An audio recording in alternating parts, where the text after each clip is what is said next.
And welcome back to the Metal Teddy Bear Experience here on 90.3 WMSC Upper Montclair. This is your host, Chris. With me on the line, I have the Mighty Fall. I have Nick, and I have Andrew. What's up, guys? How you doing today?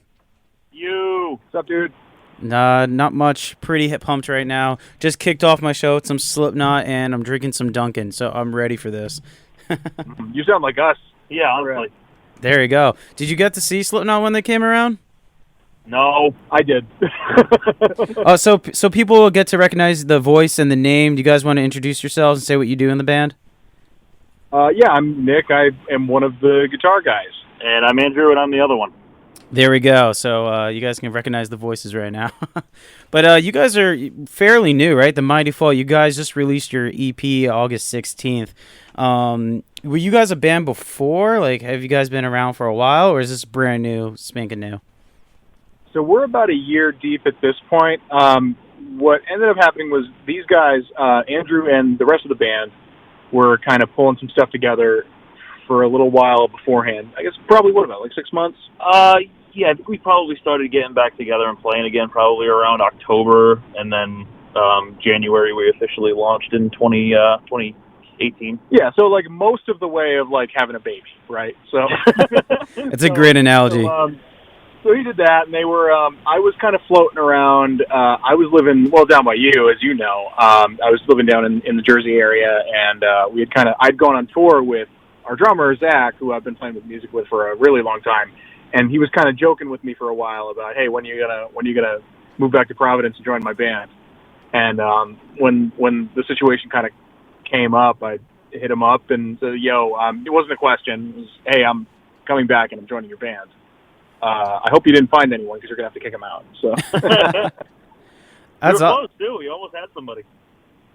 That's pretty awesome that you just had like a spot in the band and you knew you wanted to do that. And I remember how much like you talked about playing live and how much you loved it. And it was great that you could just jump right back into that scene, you know, especially with your buds. Yeah. Providence is home, too. So it definitely was kind of just the perfect storm. It was the serendipitous sort of thing of like, okay, well, you know, if I'm going to play music, I'm going to play music with at least partially guys I know, at the very least, a little bit guys I know. I don't want to make friends. I'm pushing 30. I don't want to make any more friends. So, so it came down to just like, okay, well, it's at least these are familiar dudes, and I can kind of just jump into something that works. Totally, and you guys dropped Look the Part. I got to say, that's a pretty nice EP, and congratulations on picking an awesome band name, The Mighty Fall. A lot of people fail on band names. I'm sadly to admit that, but I actually think your band name's nice, and my friend also, he's like, oh, who are you interviewing today? I'm like, The Mighty Fall. He's like, oh, that's pretty cool. So how'd you guys come up with the band name? Well, first of all, I want to just say that I don't think that there's any more good band names. I don't think any exist.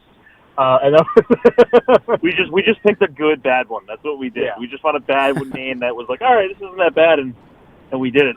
But what happened was we were the group of guys before Nick. We were kind of trying to revive an old band that me and our vocalist Eric were in called Behind the Silence, and we kind of decided we hated the name, so we were going to rebrand. And our drummer Zach just kind of brought us to like a list of names that were for some reason all RuneScape themed, and he plays a lot of RuneScape, and I don't get it, but he plays RuneScape. So the Mighty Fall, I guess, was some kind of like raid name or some dumb thing that he found, and we were like, all right, yeah, I guess that works. Oh, okay. I had no idea where it was from, so it was a surprise to me. Yeah, it's just as dumb as you think. That's great. I mean, I think it adds more to like it's just you guys hanging out, doing what you love, you know, just friends. And I feel like when bands take themselves too overly serious, I think that's when bands start to fail or like, you know, go downhill. Wouldn't you agree? Oh, 100% agree. Like, we, at the end of the day, like, obviously we take the music seriously. That goes without saying, as we work hard. But we're friends, and it's the work hard, play hard kind of thing of like, we're buddies, and we're all just hanging out drinking beers when we're not playing music together. But when we're playing music together, I always tell the guys, we take what we do seriously, so it ultimately is like, when it's music time, you're clocked in, you're at the office. When you're not at the office, it's fun time. Exactly. And you guys have been playing pretty awesome shows right now. You guys got to play with Bleeding Through. Personally, for me, those guys were really big for me, like, like at least 10 years ago back in high school and stuff, listening to those guys all the time. Did you guys feel the same? How was it playing with Bleeding Through? I saw I saw that you were hanging out with them the other day, or like maybe a couple days after we did. Yeah, dude, it's so much fun. I love Brandon. I love Mark. They're all awesome. You know what I mean? It was cool. It was definitely cool. It's weird. Like both of us, we came up in similar enough backgrounds as far as music goes that they were at least kind of in the periphery of all of that, and it is weird to think of. I can think of the exact moment when I was like digging through Wikipedia for certain styles of music and certain kinds of things. Of just like when you're 14 and you're just hungry for it, you want to hear everything all the time. So that was me just digging through things and going, okay, I'm just going down the alphabetical list of whatever that tangent on Wikipedia is. Let's say like melodic hardcore, and it's like, okay, I'm just gonna listen to every single band on this list, and then Bleeding Through. I'm like, oh wow, Bleeding Through. Oh man, that's great. Like that's weird to be playing with a band that I was listening to when I was 13. It's True. Super spooky. For me, like, I grew up listening to like Avenged Sevenfold and Both My Valentine and stuff like that. So they all kind of went really hand in hand at that point. So just to at least play with some kind of band that I was like, wow, this is actually related to something I do, and that was really cool. How'd you guys meet up with Bleeding Through? Like, how'd you guys get on their bill? We have basically just kind of built some good relationships in town with the guys that book the rooms and the people that own the venues, and we show up and we drink the bar dry and we're everybody's friends, and at the end of the day that works out better for us than almost anything, as we get to just kind of have fun and make friends, and they take care of us, so we take care of them, they take care of us, and we tip our bartenders, they give us the shows. And we got a giant stuffed duck as a mascot that our merch guy will run around and beat people with in the pit. So we're kind of a little memorable too in that sense. So like, oh, let's bring the duck guys back. Yeah, that's the thing. Dude, that's awesome. I mean, I gotta say, I love your logo. Who's the are you guys like hockey fans? You just like the Mighty Ducks? A little of column A, a little of column B. I like hockey, and it was just we've leaned so hard into the name just doing stupid puns and stuff, so it just kind of, it was an idea that was floating around, so we did, like, let's do a hockey. Ran with it. Let's do some hockey. And we figured, like we said, we have the duck, and it was just a dumb thing we did at first. It was like a shirt mannequin type deal for display, and then we just kind of ran with it, and we were like, hey, the Mighty Duck. Oh, wait a minute. Plus, it's close to the Bruins too, and that's those are local guys for us. So we're we like to lean into the local boys angle of things. Of course, yeah. And fun fact for anyone who doesn't know, I know Nick, you definitely know this, but Nick Desimone is a player. I'm pretty sure a defenseman on the San Jose Shark. So that's true. I remember sending that to you a couple of times, spamming you with it, but I always find that funny when I actually know people with the same exact name and it's spelled the same way too. So funny. Hey, listen, if they mix it up and they want to send that guy's paycheck to my house, I'm not going to say no. Hell yeah, dude, right? That would be awesome. Hell yeah, dude.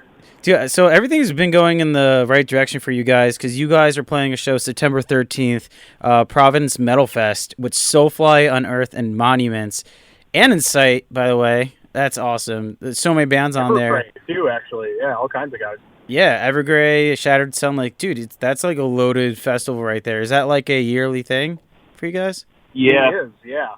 Ah, dude, I never knew that. That's awesome. So how pumped are you guys for that?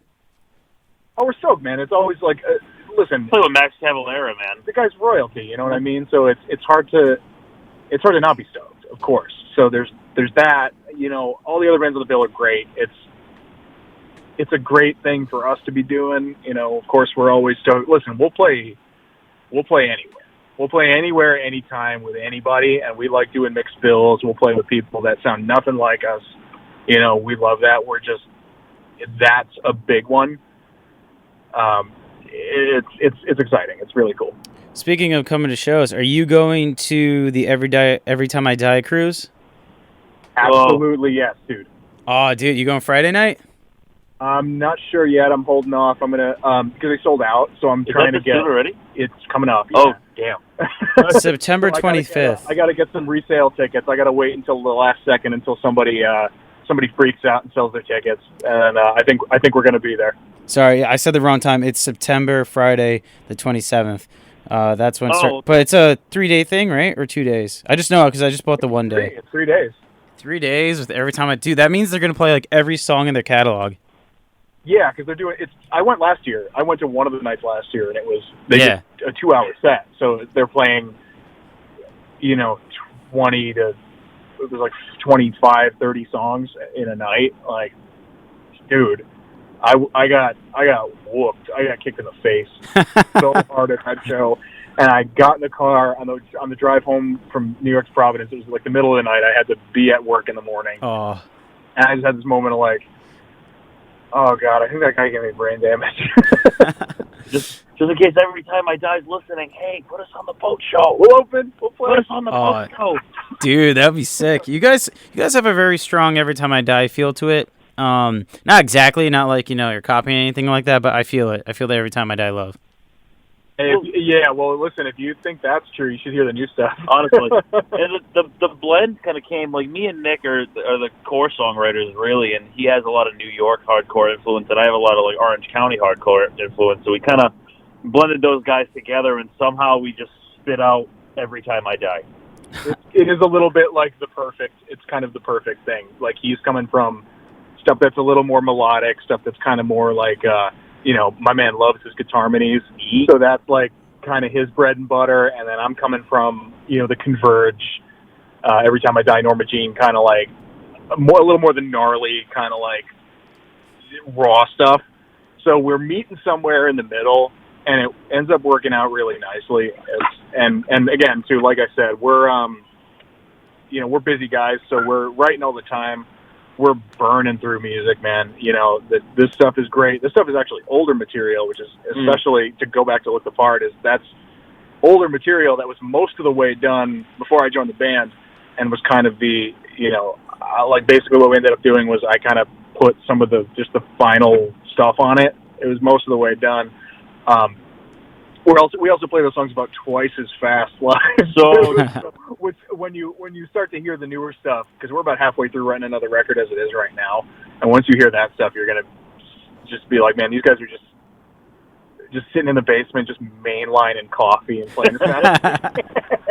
we just want to play fast and make you not sure what happened when you I want extremely fast or extremely slow and nothing in between, and mid-tempo is for cowards, and that's my MO on writing songs.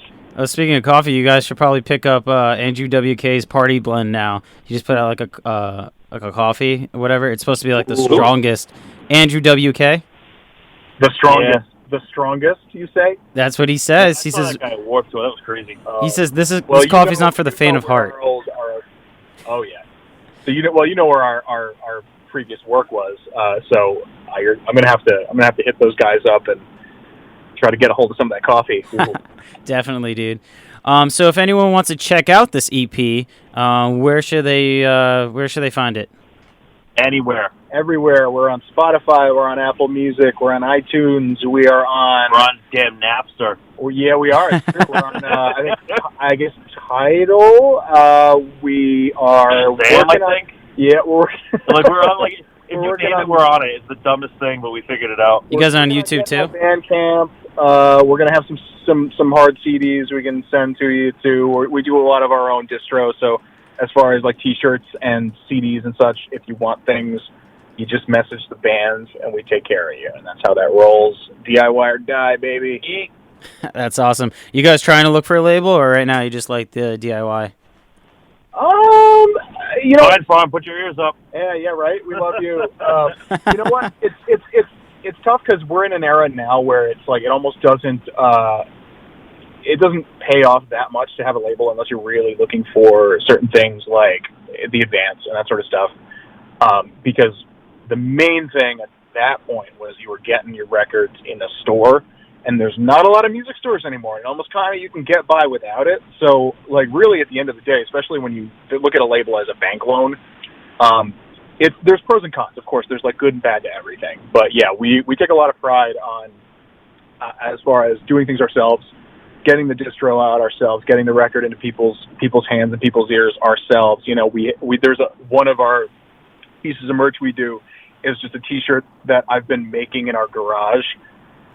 Oh, riffs. You know, so I'm just like, I'll come home from work. I'm coming home from work and just stenciling T-shirts in the garage and taking them to the post office on my lunch break. Dude, that's the riffs one, right? That's the one. Yeah. All right, man. I'm gonna be reaching out for one of those. Yeah. People have been swarming at those shirts, and we made like 15 or so, just like as a, hey, maybe this will be a funny thing. I had to make 20 more like the next couple of days. Yeah, we had a total crazy back order for them. It was unreal. People fell in love with it automatically. Like, it was just, they love the dumb idea of a shirt that just says riffs, no context, nothing. And it took off right away. It was crazy. Well, because if you like metal or you like music, you obviously like riffs, and it's perfect. And it just looks, you know, with the spray paint, it's perfect. It's a great idea. Yeah, I've definitely had to like apologize profusely to a lot of people, being like, listen, I got a back order of like 30 shirts right now. I really need to, like, you got to give me a chance to like make these things, because it takes a little while. We've gotten offers from friends to like mass produce them, and it's like, yeah, but that kind of takes the charm away from them. You know, kind of the part of the fact that they're made in the garage kind of makes them that little bit of extra stupid that people like. We're gonna have to bite the bullet and finally just let people help us at some point. But until then, oh man, you know. Smart ideas going on there. So I'm glad everything's going well for you guys. Like I said, you guys are playing with SoFi Unearth Monuments at the Providence Metal Fest Friday the 13th. Pretty brutal right there, September 13th. Oh, yes, brother. Hell yeah. Anything else you guys want to mention before you go? Just keep your eyes on us, man.